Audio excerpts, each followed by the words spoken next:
မင်္ဂလာပါဒီနေ့မှာဆိုရင်ကျွန်တော်ရဲ့ laptop လေးကိုလာပြီးတော့ကလိမှာပဲဖြစ်ပါတယ်ဝယ်တာတော့ဘယ်တော့မှမကြားသေးပါဘူးဒီနေ့မှဝယ်တာပါဟိုကျွန်တော်နည်းနည်းကလိလိုက်ရအောင်wifi နဲ့ချိန်ပြီးတော့နော်ဒီလိုတော့ဒီလိုမှာဟိုပြောပြတယ်ဒီလိုဆိုဒီဗီဒီယိုလေးကိုအရှိက Facebook မှာပါရောဒီဗီဒီယိုကိုဘာလဲမလဲဒီကvideoလိုက်ရှာကျွန်တော်favorite YouTuber ကတော့ကျွန်တော်ကတာပါကျွန်တော်ဝီဒီယိုတွေကိုနာရ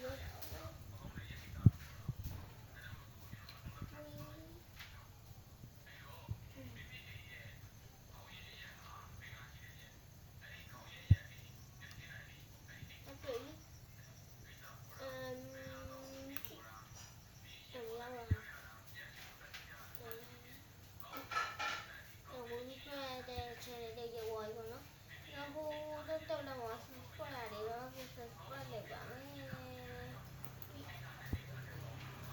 အုံးလို့ဘာကြောက်ရလဲဘာကြောက်ရလဲဒီဘာလို့လဲ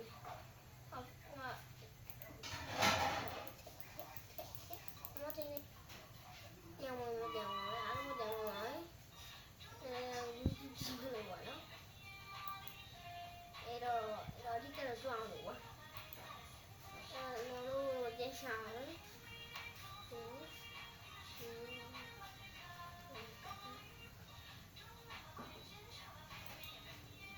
ကိုစားရရောခု